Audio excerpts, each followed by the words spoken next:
Hi everyone, how y'all feeling? Y'all feeling good? I said, how y'all feeling? Y'all? As they shared, I'm Brooklyn White. I'm Essence's Gen Z editor, and today I'm sitting with the beautiful Miss Ashanti and Janice Taylor, the founder of EQ Exchange. How are you ladies doing? Good, good. It's so good to be here. Awesome, awesome. So can you tell the crowd a little bit about how you all know each other? Oh, do you want me to start or you want to start? You start. Okay. It's been interesting in this industry, but getting connected to some fine folks. But Rob, who some of you may know, Rob Kenner, he's a New York Times bestseller, wrote a great book on Nipsey Hussle. And when we met, Nipsey Hussle, yes, he's speaking tomorrow morning. He said, I have the perfect person for you to meet. And at first I was like, the perfect person I should meet. And I was like, well, I'm married, so it's not, it's not that. And he said, you need to meet Ashanti. And I think I fell over. I was I'm like, you mean Ashanti? And he goes, is there any other one? I go, no. And so through that conversation, we got connected. Awesome. I didn't even know that story. Yeah, he did. Thank you. Yeah, and I was like, oh my God, I'm having a heart attack. Oh, thank you so much. Ashanti, I know that you are re-recording and releasing your debut album, so can you tell us a little bit more about that? I'm super excited. I can't believe it's been 20 years since I released my first album, which is crazy. So I just feel like as a businesswoman in this very male-dominated industry, it was really important to get my master's back. So what happens is after 20 years, I get the right to re-record my album and kind of put a little sauce on it. Thank you. So, it's just a surreal time. I'm just very, very excited. The music industry is changing as we all know it. And, I want to dip into the tech world with the cool people. So we're happy you did, really. And then Janice, can you tell us a little bit more about the importance of women, specifically Black women and women of color, having ownership of their work? For me, I'm not from the music industry, so I've learned so much from Ashanti, and I have to say her mom, where's Tina? She's here. Just getting educated about what has happened in the industry, I didn't know. I wasn't from the industry. What I did want to do was make a tech company that was around financial inclusion and really solving the financial inequality. And the creators really need to own the Web3 space. They really should. Yeah. And when I looked at the creators, it's often women. And when I looked then another layer, I saw all the fact that there was women and people of color that drive culture. They drive much of what we see, hear, listen, love, wear. Absolutely. And then I found out that they weren't being paid equitably. And that's when I went, oh, well, we have a problem. And I really felt that Web3 could solve it. So not being from the industry was almost a benefit because I didn't have a bias. I didn't know, I didn't know. But I do think it's a message that everyone needs to now know because there's, again, Ashanti, 20 years, 20 years. Craziness, I can't believe it. Right? Yeah. Although you haven't aged. Well, thank you. For the love of Mary and Joseph. What? I am not eating the right food. That's what you are. You look beautiful. It's the mom. It's the genes. I'm pretty sure. Definitely right? the genes. It's the genes. Speaking of mom, I know that your mother has a background in tech, so can you talk about the connection between where you are now and the work that she was doing when you were younger? For me, I would just see my mom wake up every day with her business suit on and her attaché case going to work, and I had absolutely no idea what was happening. I knew she knew how to fix everything when she got home as far as computers are concerned and wiring and cables and writing programs and things of that nature. And I kind of had the cool mom, you know what I mean? Because she went to work and it was very business, and then she came home and it was jeans, So my mom kind of has showed me from the beginning, it's kind of like the best of both worlds, and to be able to dibble and dabble in both is very important. So great. Yeah, and I know that you were introduced to computers and things of that nature really early, so do you feel like that helped get you to where you are now? Kind of. I think just the way of the world, and just how everything is progressing in technology is such a huge part of just surviving. It was funny, I was talking to my dad the other day, and he didn't like how to go to Google, and then like he's forced to. Now he's sending me links and you know what I mean? He's like, yeah, did you see that link I sent? So the world is evolving. It feels like every few seconds, you know what I mean? So it is imperative to be cognizant and aware of technology and how it's evolving and how it can change your life, for the better and other people. Yeah, for sure. And then Janice, I know that EQ Exchange is your third tech company, so can you tell us a little bit more about your background in tech? Yeah, this is my third, which I sometimes do question the sanity around that after doing this already twice. But the background, just like, again, Ashanti, I was raised with just my mom. And my mom was a powerful woman in her own right, but worked 3 jobs. But I was very aware very early on that the financial system in the world wasn't built for her. And we grew up a lot on the streets, and we were, we didn't have any money. And I swore at that time that I would always sort of be in charge of my own destiny.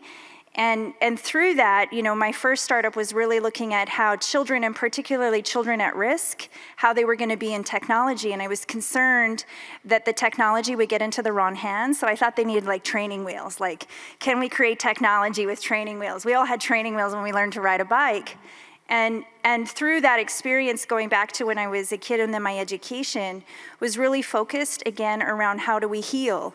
And growing up, around some trauma environments, I really wanted to understand the connection between our mental health and traumas and also our financial life and how the two are often connected. So my second startup was there. And so when the emergence of Web3, however we want to call it, started to happen, for me, it feels like this culmination of really looking at women and particularly, again, women and women of color and how the financial system hasn't been built for us. And it's been built with all of these barriers to entry. And so when I saw Web3, I thought, okay, these barriers are now down, now's the time, and can I take this culmination of all of these years of being in the tech industry, for me it's now 12, and then saying I needed to be here. And then when I had the opportunity to be with Ashanti, and it was like, well, now I'm really not retired. now I'm really doing this, and we really could do this together. And I think that's the most important part, is that Ashanti is the first artist, the first Black female artist to be an owner in the tech company. It wasn't like this isn't just like, it's just lending the name. Like, this is true ownership, because who better to know the creative economy and who better to know the music industry than Ashanti?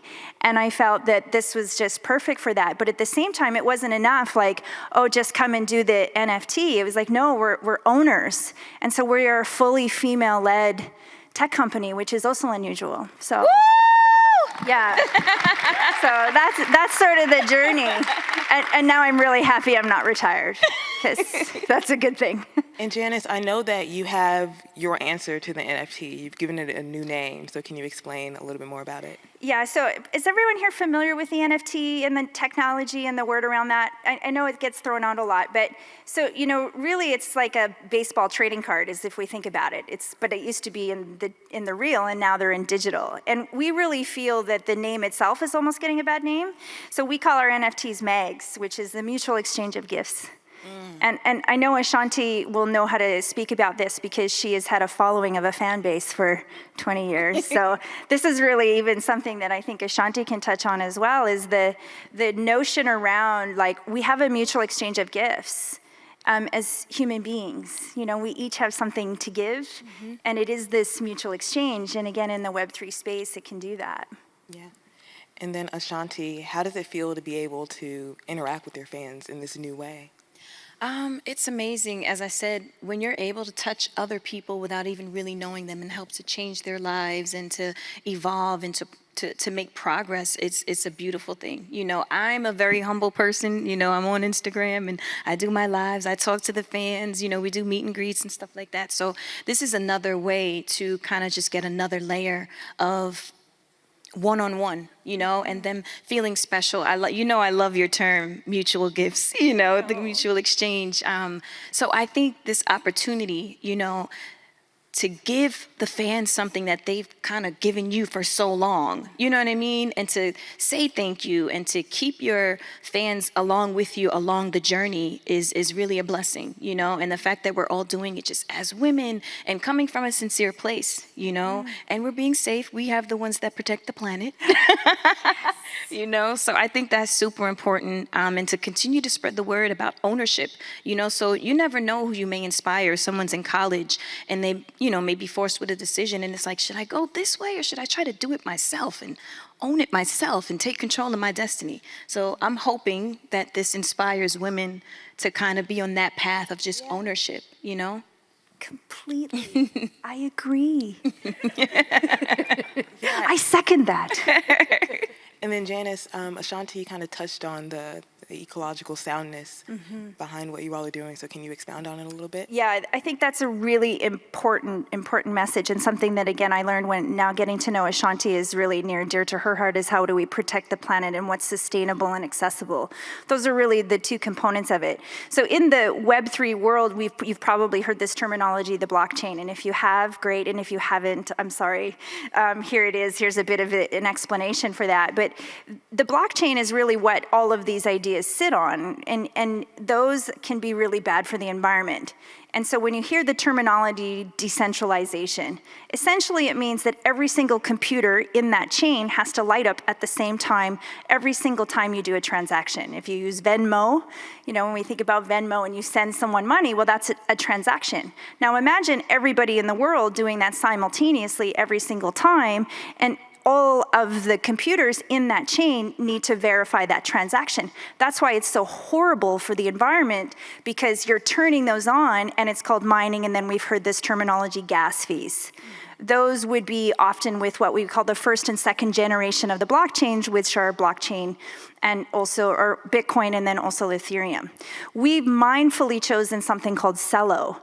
And if you haven't heard about it, please check it out. Celo is the only net negative carbon chain that exists. So some can be net neutral, but it is the only net negative. And so it truthfully has gone through and thought about how do we offset what's happening in this technology and create something that's very mindful. So they have something coming called the Rainforest Token. They have a climate collective. And so 40% of that chain is actually reserved, and it goes and it actually reforests the planet. The second part of it was it being really accessible. And, you know, so they went into parts of sub-Saharan Africa. They're mobile to mobile. So there was a lot of mindfulness that was going around for me when I was deciding to be in Web3. What am I going to build EQ on? That was my first question. We think when we build something, it goes to the cloud. Well, in Web3, it's got to sit on a blockchain. And I wanted to support Celo. And so when Ashanti and I met, and I found out that this was a passion for her, which again, I think is so incredible, how the world comes together, was important for us to build this on Celo. Yeah, that's beautiful. I love that. I love that y'all are doing your part to save and maintain the earth. And then you mentioned the creative economy earlier, and Ashanti, I was wondering, why is it so common for Black women to be shut out of the creative economy? Their contributions are, you know, taken, right, but they're not able to benefit financially. Why is that? Because we haven't had a chance to step in and change it. You know, I think that is just so important to have situations like this and opportunities where we're able to explain what's going on. You know, some people may not know or may not be aware of the opportunities out there and how to justify, okay, if I'm making this, how come she's making this and how come he's making this? You know what I mean? So I think these things are very important to get the word out there. You know, me as an artist, I love to use my platform to try and, you know, give as much knowledge as possible. But I think this is a start. This is a start to change that, you know? Yeah. There's a lot of he's making this much going on, I can tell you that. Yeah. That's so true. And Janice, can you talk a little bit more about the creative economy and what that means for Web3 in the future? Yeah, I think there's this terminology in Web3 called creative ownership or creator ownership. You know, in the Web2 world, which is where we all live right now, we put creative in the world, but we don't really get paid for it. Right? So you can put something into the world, you use all this time and energy, you hope you get to a certain influencer status, and then you hope that someone pays you for it. That's kind of how this works. And we, as the collectors of the world that couldn't sing their way out of a paper bag or do anything that was very creative, we get to enjoy it and we get to take that in. However, we pay someone else and those platforms make the money, and it doesn't go directly to the creator. In a Web3 world, if you are a collector, you come to the world with your time. Hopefully you have amazing taste, and we all love Ashanti, so loving Ashanti. And you come there with your time and potentially some of your money. Well, now you pay the creator for that exchange, for the mutual exchange of that gift. And so creators and creator ownership is super important in Web3. And on top of that, it's important that those collectors that are here, that they understand that there's other ways for you to also generate wealth and to other ways to generate money besides just buying the singular entity. So it's really the creators that will drive Web3. Ultimately, why are we all on the internet half the time anyway? We want to know what she's wearing. We want to follow her music. We want to listen to her advice, her guidance. We look up to creators. We seek them for healing. You know, that's such a big portion for me, was knowing that creators really heal the world as much as they drive culture. Mm-hmm. And yet they don't get paid for it. And then women certainly don't get paid for it. And women of color and people of color, again, don't get paid equitably. Right. And that's a problem. A big problem. Yeah, and it's equal payday, so this conversation is very timely. Yes. But you touched on it a little bit, but I wanted to know more about the differences between Web 2 and Web 3. Yeah, you know, I think, again, like for many people in the Web 2 side of the world, Web 2 is where we live now. So if we all look at our phones, and if you go into the App Store, and you look at your app, and you hit a button to do something. So for Ashanti, I follow her. My children showed me how, of course, and I found my way. And I was like, wow. And when I'm on there, I follow that and I look at that. When we do an exchange, there's like layers to the internet. So your phone, that's owned by Apple, or Google or an Android. The stuff that sits on it are built by founders, and all that data goes to the cloud. That's Web 2. And the cloud infrastructure, if you're thinking about the cloud, it's really owned by 5 companies in the world. And everything that we do and interact goes to the cloud, and then they figure out what to sell to you, right? Oh, you really like Ashanti, you must like this type of music, you must like this, you'll go here, and every one of your things and interactions that you do go there. Now, on paper, that may not seem like a big deal, unless you are someone who's starting a company, and you want to put that on Apple, and you want to put it in the App Store. Well, they take 30% of every transaction that goes through there. Then they take your data and then they sell it across to the different platforms that want your data. That whole infrastructure from the cloud to your phone is Web 2. In Web 3, the creators own the space. Mm-hmm. Period. You, as a collector and a creator, you own the space.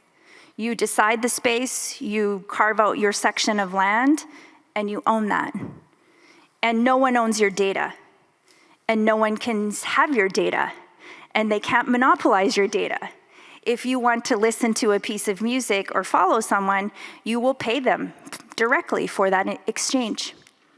And there's some things in Web 2 that are okay, but there's lots of things that really create what we would say barriers to entry in terms of any kind of financial inclusion. Because it's so predominantly owned by 5 major companies, there's literally peanuts left for everyone to try to create an industry out of. Yeah, and it, like you said, it gets even more difficult the further down you get. Mm-hmm. So it's really hard for Black women and women of color to be able to capitalize, again, on their own creative output. Mm-hmm. And so, Ashanti, with all that you know about the industry, what advice would you give to young people who are coming up now who are seeking to have ownership of their work? My advice would be definitely to pursue your ownership. Find out as much knowledge as you possibly can about whatever it is. You know, if you want to get into the NFT space, if you're getting into music, if you want to be a painter, whatever it is, find out as much as you possibly can and figure out how you can own what you do and control your destiny. You know, it makes sense with everything that you just said. When you have a pie that's being split and it's not, let's not even say split, it's like being hacked, you know what I mean, by those companies, and then they leave you the peanuts when you're doing all the work. That's not fair, you know what I mean? So it's so important for us to find out as much knowledge as possible so that we can pursue our own and own what we do. So when you're passionate about something, when I'm writing a record, you know, and I go into the studio and I've gone through this experience, and I go into the vocal booth and I record, to know that the head of the label is getting most of that money, it's like, well, where were you when I was in the booth? You know, so, you know, I just think that it's so important. Now we have an opportunity to make a difference and get the word out there and create this awareness that you can do it yourself, own it, and then you have more passion, you know, and then people want to be a part of that, and they understand your passion, they understand your hard work that goes into it, and they want to support you, and there's the mutual exchange, you know, so I think that's really important. That's so beautiful. Thank you so much for sharing. Thank you. So true. I know that's right. She has her own label. She didn't mention that. She runs her own company. The music she makes is hers. And how- Okay, Mom We and love Jer. that. Women empowerment. Yes. Tell us about your label. How long have you had it? I started, my label was 8 years ago. Oh my gosh. And it was so funny because I was put into a situation whether it was kind of like sink or swim. You know, I had always been signed to a major, and it came to a point where the deal was up, and I went out and we took meetings and we got offers, and I actually walked away from 7 major label offers, and it was the hardest thing I had ever done. Like, I used to wake up with like anxiety in my stomach and knots, like, oh my God, what did I just do? Did I make a mistake? Maybe we should call them back. You know what I mean? And it was super, super hard and stressful, especially at that time in the music industry. But I said, you know what? This is an opportunity to kind of just measure my strength and go within and be confident and get it done. You know, again, the motto of sink or swim, I'm not sinking, you know, so I was swimming, you know, I might have got hit a little bit, might have been a rock over here a little bit, but I kept swimming, you know, and I think that it's just so important to continue to drive that message. It may be hard, it may be scary, but you have to survive, you know, and so many people, I got so many calls after I did it, like, so how is it? How do you do it? I think I'm gonna swim now, you know? So I'm happy, I'm grateful. There were a lot of very expensive lessons along the way, you know, because you do make mistakes. But when you're passionate and you're confident and you manifest, it works out. That was so brave. Thank you. That's so brave. Man, that must have been scary. Very Sorry. scary. And that's funny that you say brave, because my first album on my own record label was called Braveheart. So, yeah, it all ties in. Do you regret it at all? Like, are you happy you chose this path? Like, I'm when you're home? so happy. Again, like you said, it's so scary. You know, you wake up and, you know, you see your peers with majors, you know, and they're shooting the videos that are 250,000, and you know your budget is not that, you know what I mean? So, you know, you have to consciously make these decisions. So when I'm going into the studio, I would love to be there all week, but I also know, okay, this is what's in the budget, so we have to get it done in these 2 days. You know what I mean? Yeah. So I don't regret it. I think it made me stronger. It made me way more knowledgeable, because sometimes when you don't know what's going on, you just go with the flow. You know what I mean? So you'll be in the studio and you'll be running up this invoice and your car services and, you know, whatever else is happening. Meanwhile, they're deducting that money from you and you don't even know. So when it's your own, you have to know what's going on. So it's like, I'm not spending 30 grand on that. You know what I mean? I'm going to allocate that somewhere else, you know? So it's really important, again, just to be aware of everything. And when you get forced into that situation, that's what happens. You become really smart. You start to research because you own it. You're responsible. And you know that it affects you and your output, so. You know, I bet people don't know that it all gets deducted from them when they go into the music industry. They're just thinking, Oh, my This goodness. is so great. And then they look at the bill. Listen, it's down to the plastic. Okay, we don't do CDs anymore. But remember when you went to buy a CD and it was wrapped in the plastic, and you know, you open the little cartridge, you're paying for that. So figure, let's say a CD is selling for $15. On an average, your average artist would make maybe 38 cents out of that $15. And out of that 38 cents, you would have to pay for that plastic that wraps the CD. You'd have to pay for the machine to press up the CD. You'd have to pay for your booklet and your photo shoot. Meanwhile, the record label is getting that $14 and whatever cents. And you have to pay for your studio time, your car service, your hair and makeup, your video. So if you think about it, you better own. That's robbery. It is. It really is. And it's crazy because it exists everywhere. Just like you were saying, like, how do we not get paid? How do the Black women not get paid? Why are we getting cut out? You know, so I think, again, things like this, they're very important so that we can understand what's going on behind the scenes. And unfortunately, some of us have to get taken advantage of to know what happens so that we can teach other people and, you know, spread the knowledge so we can stop that from happening. That is crazy. Do you think, sorry, you go ahead and ask questions. I'll just keep asking a million. I find it so fascinating. No, I mean, and even, you know, you were a solo act. So think about a group of 3 or 4 young women. Absolutely. Spending 33 cents. Yeah. And that was common, and it was very unfair, and it's still happening. But my next question, and it's for both of you, and Janice, you can answer first, is how has social media kind of changed this narrative? Well, you know, it's like, I always say social media is like this double-edged sword. Like, on the one side, maybe we wouldn't have known half of the things that we now know. So in that regard, it's given voice to those that needed voice. On the second side of the coin, though, the double-edged part of it, social media is controlled by white men. They own the companies, they own the platforms, they own the phone, so there is still some of that manipulation that still happens, right? So people pour their creative soul, they get all ready for those videos. I have kids who live on TikTok, and so I've been watching some of those videos. Those are next level creative, like it's really wild. At the same time, we spend all that time, but then if you kind of now equate that time that you're spending there with what you're putting into social media to a CD, and then ask yourself after the time and after someone's used that data and that information, how much money did you actually make out of it? Right.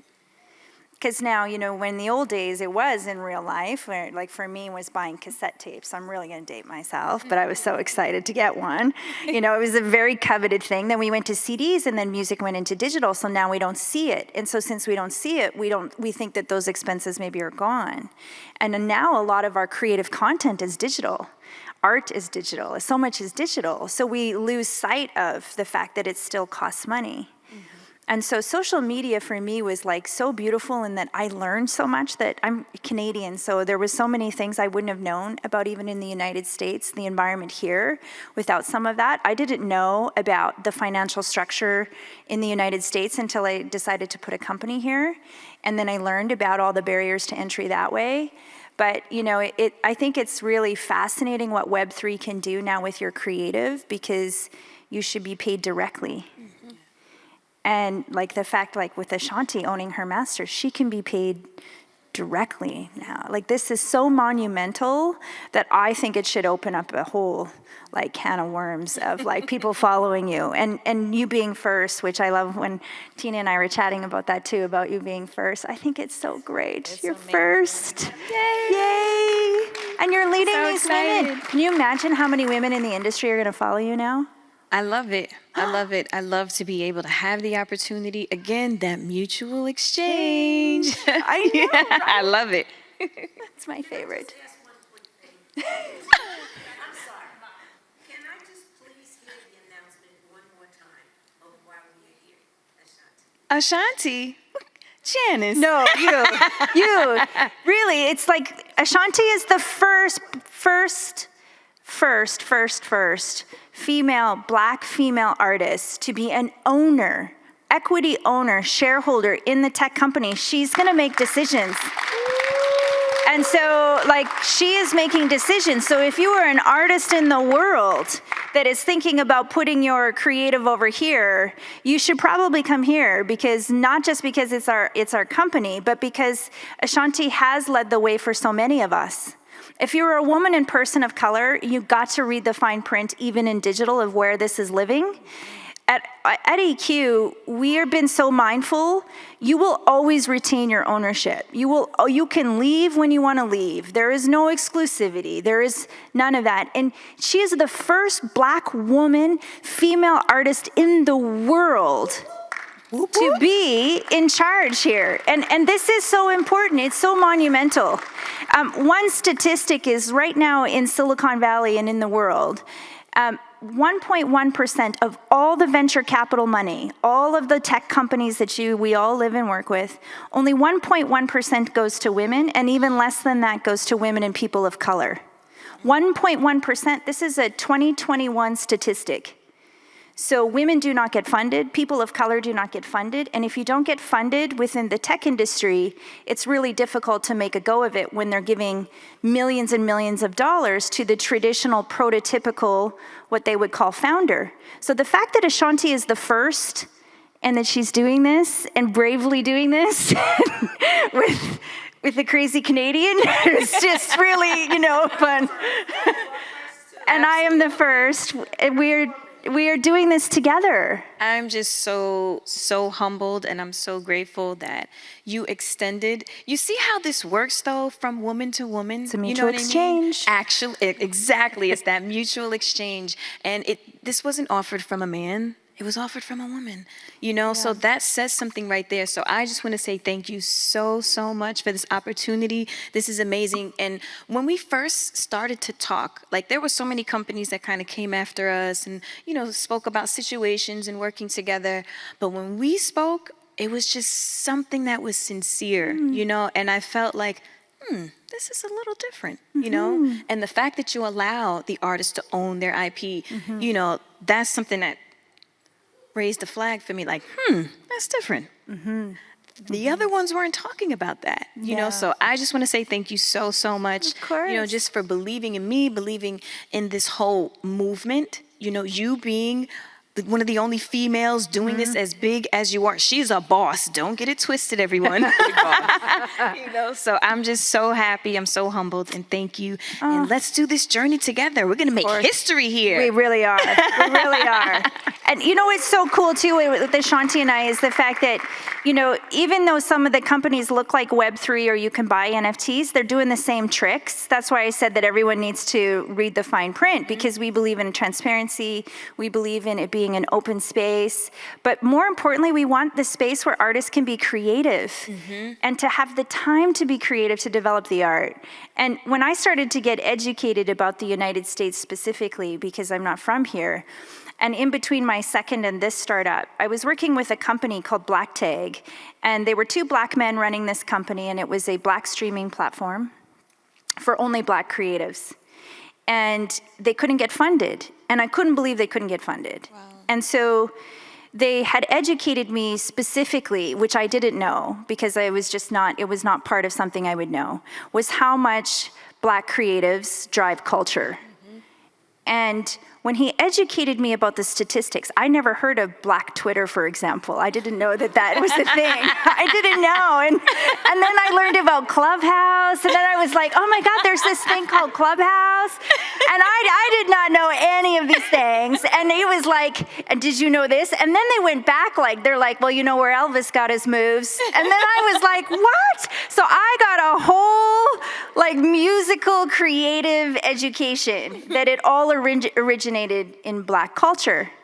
But yet, when I was looking at where you were driving the numbers, and I was looking at the user population and the demographics, and I was looking at the amount of music that is made, then I was looking at hip hop culture. I dove in not knowing any of this. And then I looked at the money. And then I looked at, well, who owns the companies that are asking people to come with their creative culture, with their creative identity, with their gifts, with Ashanti's gifts? And I'm like, well, do you own the soil? In the tech industry, I'm from Saskatchewan in Canada, and my grandfather was a farmer. He's like, you got to own the soil. And the soil for us is digital, but you have to own what's underneath. Yeah.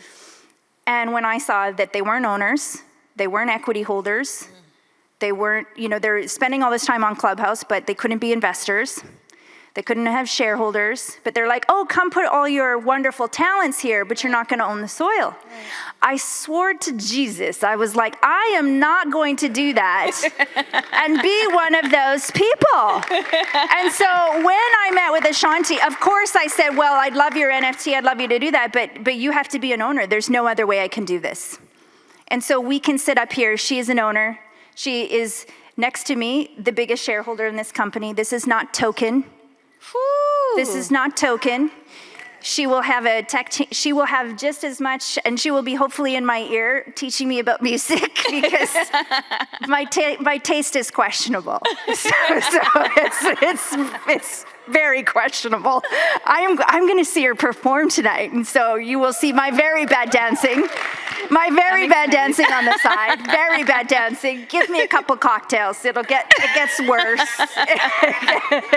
They got you covered. But we really want people to know that. This is not a token relationship of this. This is where we want young artists to come and to put their creative here, and for Ashanti to be able to helpfully mold and show. And we have to say again, like, everyone should have a mom like Tina. Mm-hmm. Right? Absolutely. Everyone loves my mom, though. It's so crazy. It's like, I love your mom. Like, you're really great. Yeah. I get that all the time. They're like, hi, Ashanti, where's your mom? I know. I was like, you're amazing. And then I was like, can I learn from Tina? True story. True story. Absolutely. Janice, sorry, we took over with that one. Please do. You mentioned fine print earlier. Do you feel like sometimes larger entities are banking on people not reading the fine print? Oh, I not know it. I know that it's an actual 150 million% fact. Yeah. And so it's written there, but they're hoping you don't, because this is the one thing I will say is the connection between where we all come from as women, and I want to say also women of color, when you're coming from roots where you're trying so hard, culture's not built for you in often cases, you're coming from a society that's systemically racist. I'm coming from a society that's systemically misogynist. So you then have the double whammy, misogynist and racist. Mm-hmm. And then you have those layers, and they're saying, come here and you can make your dreams come true. It's the lowest common denominator of control. And social media platforms do it. Tech platform is banking on it, that you're going to come because, oh, you get a platform, you're going to get followers, you're going to get all these people. And because you're coming from that burning desire of knowing that you have this gift and you want to bring it into the world, yet they throw you a carrot, or what looks like a carrot. Here's a contract in the music industry. Mm-hmm. Let's sign you up to a label. You're going to be Ashanti one day. Right. Yeah. Oh, you're going to do this one day. And the tech company does the same. Tech companies today do the same thing. They betray the very roots of what technology was supposed to be, which was free and open. Mm-hmm. And at the same time, they're predators on that burning desire of you wanting to be something more than what you are today. Mm-hmm. And so then they pervade on that. And then it's written in black and white. Basically, you can never leave. I did my divorce agreement on the day I got married because I figured I needed an exit strategy. Like, let's have an exit strategy. Let's do this now while we're in love. This divorce, and I'm divorced, and he's a gentleman. He's a wonderful man because we did it at the same time. So the thing about it is you want to make sure that you can leave. If you can't leave, if you can't take all that creative power with you, which also includes your audience, your people that want to hear from you. They don't want to hear from Mark Zuckerberg. Right. They want to hear from you. So if you can't take that with you, are you a renter? Right. Yeah. And then even when you log into a lot of these apps, no one wants to read 37 pages of what you agree to. You know what I mean? Right? Like, who's going to sit there? And they know that. They bank on that, and they're putting crazy things in there, and everyone, just hit accept. You know what I mean? And it's sad, but everyone does it, So reading the fine print is very, very important. Yeah, for sure. You're right, because it is 37 pages. That's on purpose. Exactly. And it's this small, like, you can't even read it. Yeah, you're like, it's true. You're getting on a magnifying glass, right? Yeah. So what work can we do to make sure that young creators, and just creators period, know that social capital is not enough? It's not enough to have 100,000 followers. Like, you have to have ownership, because one thing that I think some creators struggle with is they have a huge following, but then if their account gets suspended, that's it.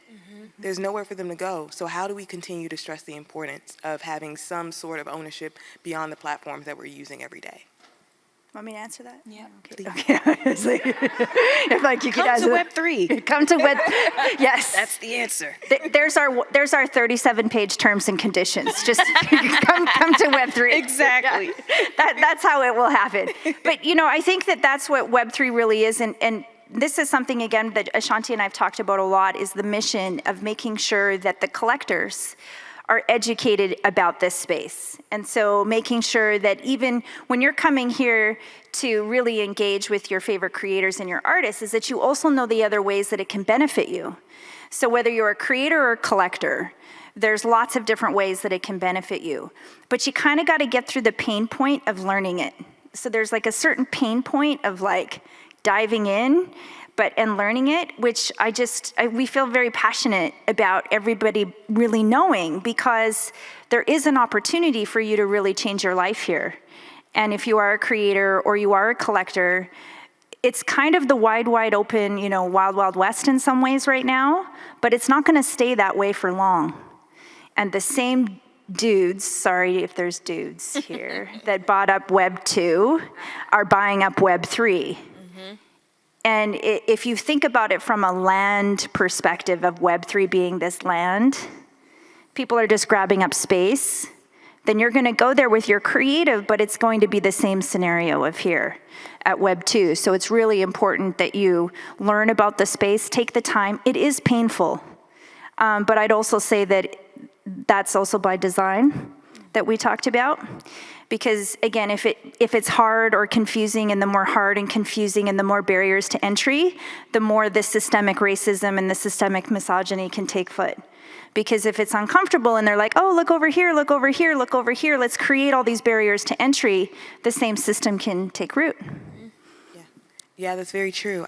In my experience, I've seen so many people like, what are NFTs? I don't understand. And because you can't grasp it immediately, or there's no quick how-to guide, people are turned off by that and they turn away. And that creates space, like you said, for the same people who ran Web 2 to come in and run Web 3. So I think it's really imperative that people take the time to learn it and understand that you do have the tools, you do have what it takes to understand, and you can own your output. And it's pivotal that people don't feel like they can't get it or it's not for them, because that exclusionary mindset will just do the same work that's already. You have to have courage like Ashanti did.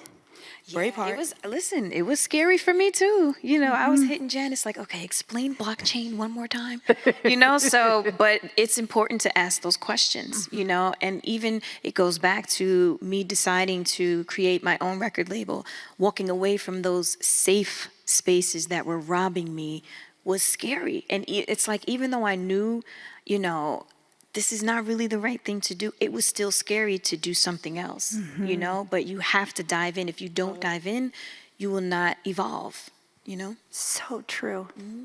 It's very much the same, really, like how you left that side of your world to do this new world of independence. This is kind of the same leap. Yeah. Yeah. Amazing. And have you found any similarities from your time in the music industry to your time in tech? Have you found any overlap? Well, they're all run by white men. That's probably one of the commonalities, right? If you look at, I don't know all of the music industry because I'm not from there, but I would say the same type of predatory examples happen in the tech that we use. So I think it's like how the tech is created to control in many cases, and then who owns it. And you think you own it, and you're making all this creative, and you're on all these social media platforms, and you're doing all this creative, but if it shuts down, like you were saying, and you don't have access to your customers, and you can't speak to them anymore, and you can't take them with you, that exit strategy, can you take them with you, is like still vital, right? And I think it's the same thing that I learned about the music, right? Can you take your masters with you?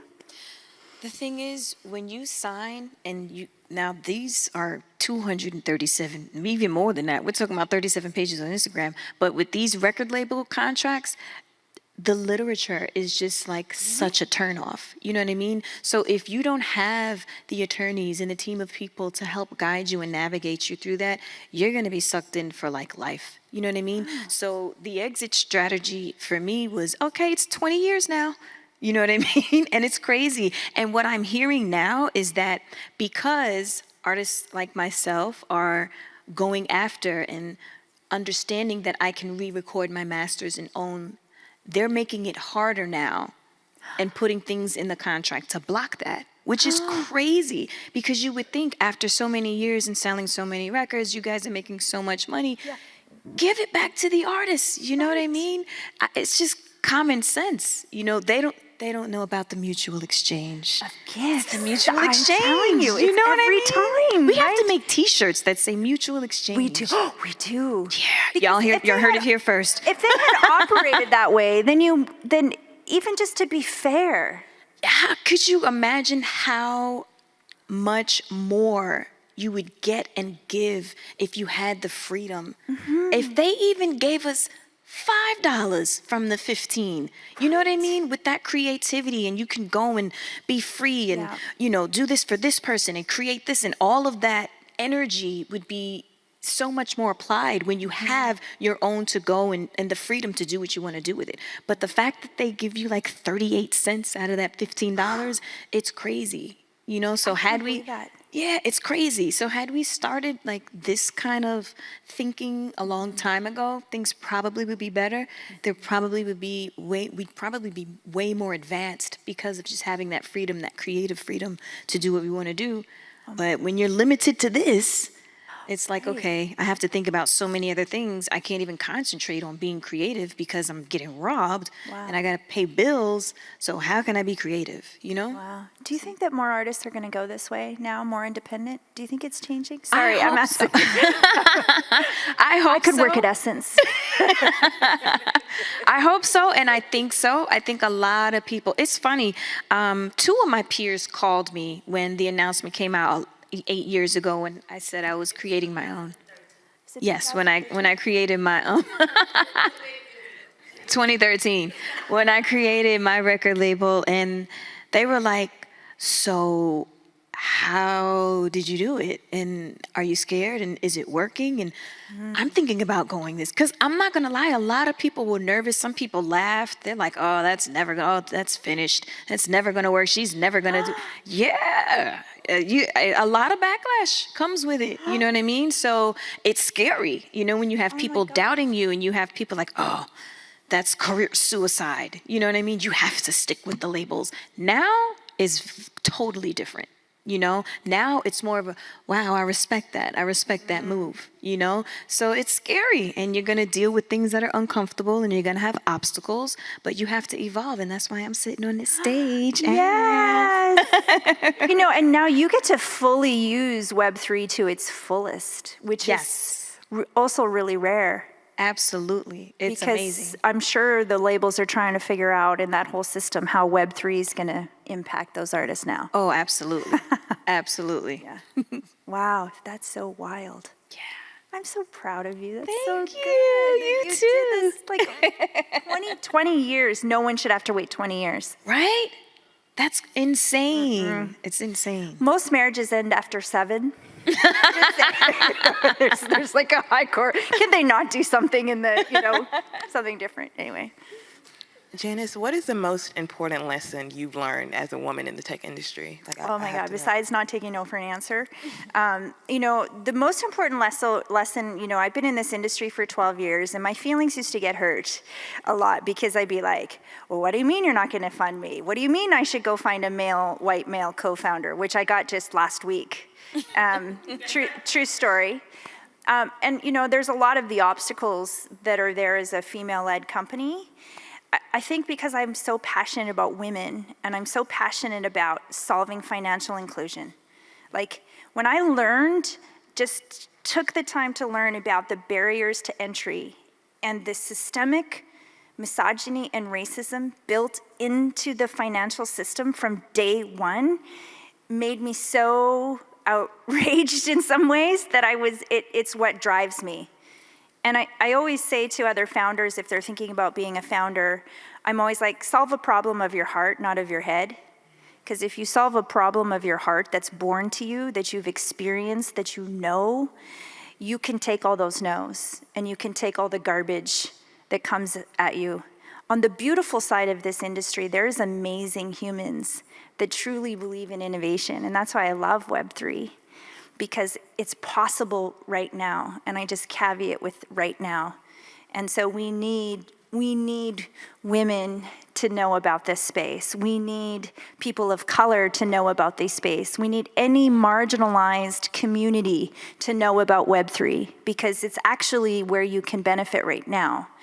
And in the emerging side of the world, worldwide, that's why I love Cello so much, was because I truly believe that food insecurity is an issue in the world and the climate is an issue in the world. So the fact that we get to use a chain that cares about that, care about creators, we get a double whammy kind of everywhere. Absolutely. We get to empower people to own their own value and their own worth, and to drive true wealth generation in their life. And again, we've talked about that as well as a true part of it. But being a female-led team is very unusual.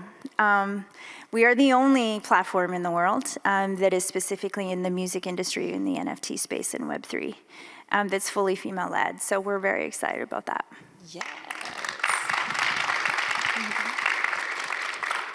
You could work at Essence. You're coming. I could come, right? Right, If this absolutely. doesn't work out, this gig, this You have third my one, number. I'll come. I have could my use number. another job, right? I think I'll just maybe work with the Ashanti's team, because I do have to say, since meeting Ashanti's team, the first team I've ever met with someone that's running and working with this beautiful woman. They are so amazing. They've just taken me in like family. Hi, everyone. Hey, Hi. team. Oh my gosh, what happens next? Well, what happens next tonight, I'm going to be bad dancing to Ashanti on the side of the... But Ashanti is performing tonight. That is what is really happening in the immediate future. Hey. You guys have seen that there is a QR codes that have been up there. You can sign up for EQ right now. This is just our beta launch, but in a few short weeks, there will be some exclusive opportunities with Ashanti. So make sure that you have signed up there, and all of the other curated artists that Ashanti will know about and will be passing through. So there's lots of great stuff there. So make sure you're on the QR code. But tonight, this is immediate.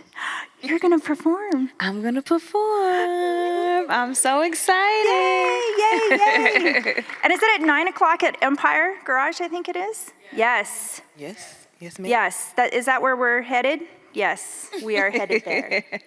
And then, Ashanti, I know we're coming to a close, but I know you have a special announcement about the re-release of your debut album that you want to share today.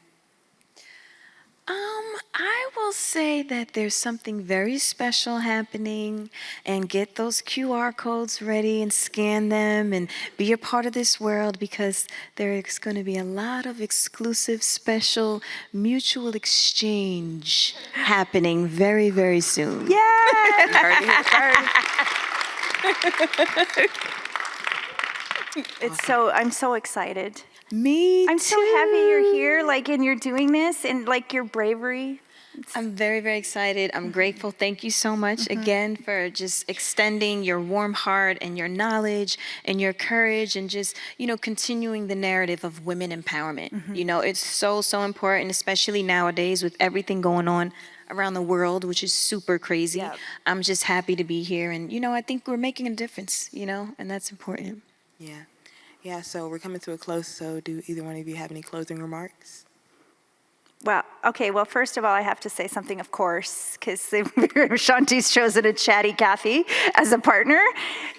One thing I do want everyone to sort of take some time to learn about the Web3 space.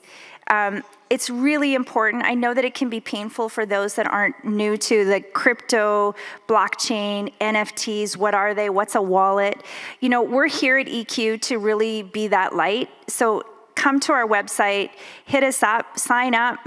We have an amazing team. We do have some wonderful engineers that are currently in the Ukraine that worked the last 4 days, day and night, even with a war coming down on them, to get this app into the world, and so that we could go live today, because they care about what we're doing.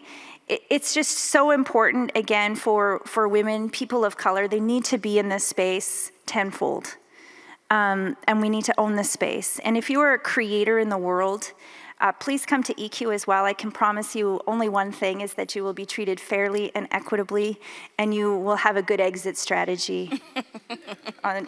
Which means you get to own everything and take it all with you. So hopefully we will service you that way.